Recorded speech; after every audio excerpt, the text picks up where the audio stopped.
Pemirsa, kita awali dengan laporan perdana. Saudara, jembatan kembar Pedada Jalan Lintas Nasional Banda Aceh Medan di Kecamatan Pedada Kabupaten Biren, Provinsi Aceh baru selesai dikerjakan sekitar 57%.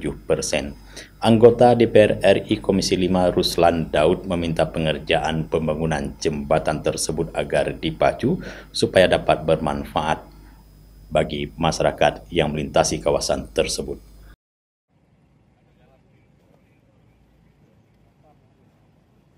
Anggota DPR RI Ruslan Daud melakukan kunjungan kerja ke lokasi proyek jembatan kembar Pedada Lintas Nasional Medan Banda Aceh di Kecamatan Pedada, Kabupaten Biren.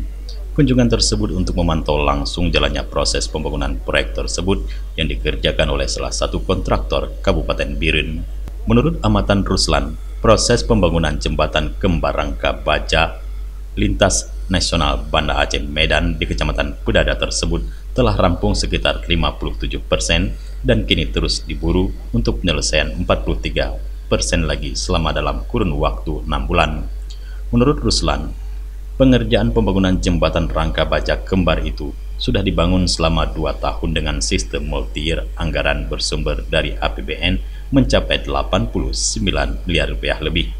Ruslan berharap kepada rekanan agar pengerjaan jembatan tersebut dapat diburu pengerjaannya sehingga dapat menyelesaikan proyek tersebut tepat waktu yang hanya tersisa 6 bulan lagi sehingga masyarakat bisa secepatnya menikmati jembatan tersebut. Mengingat jembatan utama Kurung Pedada tersebut sudah mulai rusak dimakan usia. Ini sesuai dengan apa yang disajikan oleh pihak BPK dan juga ditemani hari ini ada Pak Balai dan juga Saker dan seluruh unsur yang terkait.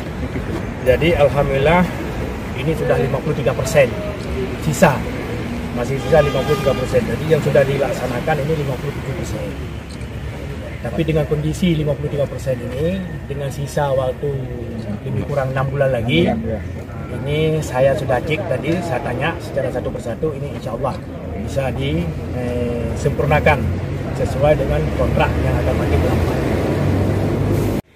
Jembatan ini merupakan jembatan utama jalan lintas nasional Medan Banda Aceh.